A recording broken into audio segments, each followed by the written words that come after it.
इस वीडियो में दिख रही 19 साल की मनीषा बाय नेचर एक बहुत शांत और शर्मीली लड़की थी, जिसकी दुनिया सिर्फ अपने घर परिवार तक ही सीमित थी। लेकिन शायद उसको अंदाजा नहीं था कि उसका अंजाम इतना दर्दनाक और खौफनाक होगा कि जिसे देख शायद शैतान भी डर जाए। और इस केस में जो आगे होने वाला है वो बल्कि ना बहुत सारे सवाल खड़े करता है, बल्कि दिखाता है कैसे इंसाफ के नाम पर खुलेआम धूल झोंकी जा रही है। और इस केस से जुड़े सारे पहलुओं के बारे में हम आज बात करने वाले हैं और उन पहलुओं पर भी बात करेंगे कि कैसे ये सिस्टम हर पॉसिबल कोशिश कर रहा है इस मुद्दे को दबाने के लिए। इसलिए मेरी आपसे गुजारिश है कि जितना हो सके ज़्यादा से ज़्यादा इस खबर को लोगों के पास पहुंचाइएगा। ये केस है हरियाणा के भिवानी डिस्ट्रिक्ट में लोहारू के एक थानी लक्ष्मण गांव का, जहां 11 अगस्त 2025 को हर रोज की तरह मनीषा बाल किड्स विद्यालय के लिए निकलती है, जहां पर वो एज ए टीचर काम करती थी। मनीषा को उम्मीद नहीं थी कि घर से निकले ये कदम वापस कभी दहलीज तक नहीं पहुंच पाएंगे।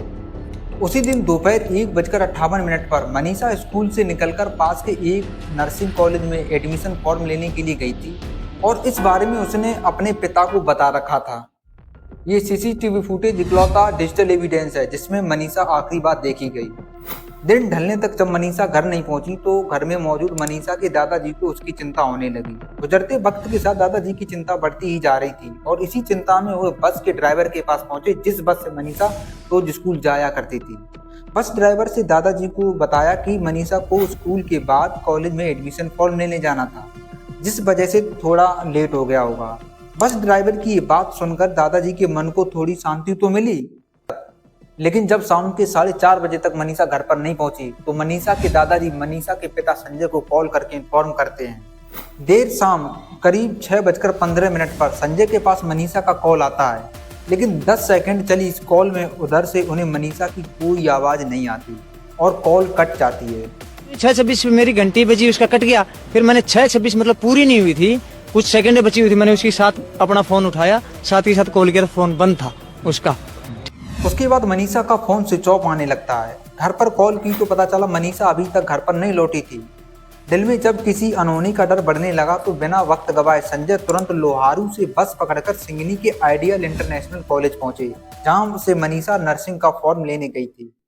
जब संजय कॉलेज की गार्ड से पूछते हैं कि क्या वहां कोई मनीषा नाम की लड़की आई है, तो वह इनकार कर देता है। रिसेप्शन पर भी संजय को यही जवाब मिलता है।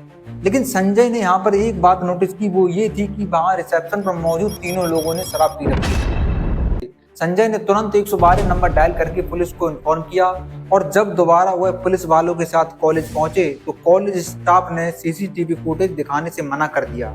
संजय अपने चाचा के साथ लोहारू पुलिस स्टेशन पहुंचते हैं और पुलिस से रिपोर्ट दर्ज करने के लिए कहते हैं, लेकिन पुलिस उनकी कोई भी सुनवाई नहीं करती और यह कहकर टाल देती है कि मनीषा किसी के साथ भाग गई होगी या दोस्तों के साथ पिकनिक मनाने गई होगी और 1-2 दिन में वापस आ जाएगी। पुलिस से ही अपनी बेटी के लिए इसी बात सुनकर उनका यूं ढीला रवैया देखकर उसके पिता संजय बेबस और निराश होकर घर लौट आते हैं। अगले दिन सुबह यानी 12 अगस्त को संजय दोबारा लोहारू पुलिस स्टेशन पहुंचते हैं, जहां सारा दिन बस बहानेबाजी करने के बाद फाइनली शाम 5:30 बजे एएसआई शकुंतला उनकी रिपोर्ट दर्ज करती है। इसके बाद जब एएसआई शकुंतला उस आइडियल कॉलेज में सीसीटीवी फुटेज देखने के लिए जाती हैं तो उन्हें भी कॉलेज स्टाफ फुटेज दिखाने से इनकार कर देता है और ये बोल देता है कि पुलिस की मौजूदगी में ही उन्हें सीसीटीवी फुटेज दिखाए जाएंगे। पुलिस ना सिर्फ वहां से वापस लौट आती है बल्कि मनीषा के मोबाइल की लास्ट लोकेशन को ट्रेस करना तक जरूरी नहीं समझती। अगले दिन 13 अगस्त को मनीषा के पिता संजय के पास एएसआई शकुंतला का कॉल आता है कि उन्हें आइडियल कॉलेज से करीबन 1 किलोमीटर दूर एक नहर के पास एक खेत में एक लड़की की डेड बॉडी मिली है, जिसकी शिनाख्त के लिए उन्हें वहां आना पड़ेगा।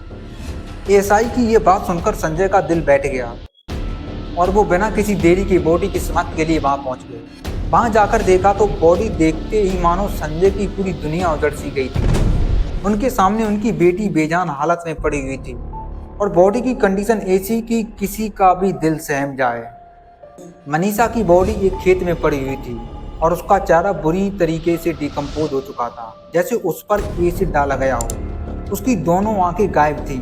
चेहरा इस कदर गल सा गया था कि पूरा जबड़ा नजर आ रहा था। मनीषा की गर्दन ऑलमोस्ट गायब थी और सिर्फ कुछ इंच से ही उसके शरीर से जुड़ी हुई थी। मनीषा की मौत की खबर पूरे गांव में आग की तरह फैल चुकी थी और जो भी मनीषा की बॉडी देख रहा था उन सभी के मन में ये सवाल था कि आखिर मनीषा की ऐसी हालत का जिम्मेदार कौन।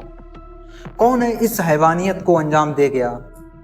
जितने लोग मनीषा की मौत की खबर सुन रहे थे उन सभी में गुस्सा बढ़ने लगा था और बड़ी तादाद में उस जगह पर भीड़ भी इकट्ठा होने लगी थी जहां पुलिस को मनीषा की बॉडी मिली थी। गुस्साई भीड़ को देखते हुए पुलिस ने जल्दी जल्दी उस एरिया को सीज कर बॉडी को पोस्टमार्टम के लिए भिवानी के सिविल हॉस्पिटल में भिजवा दिया।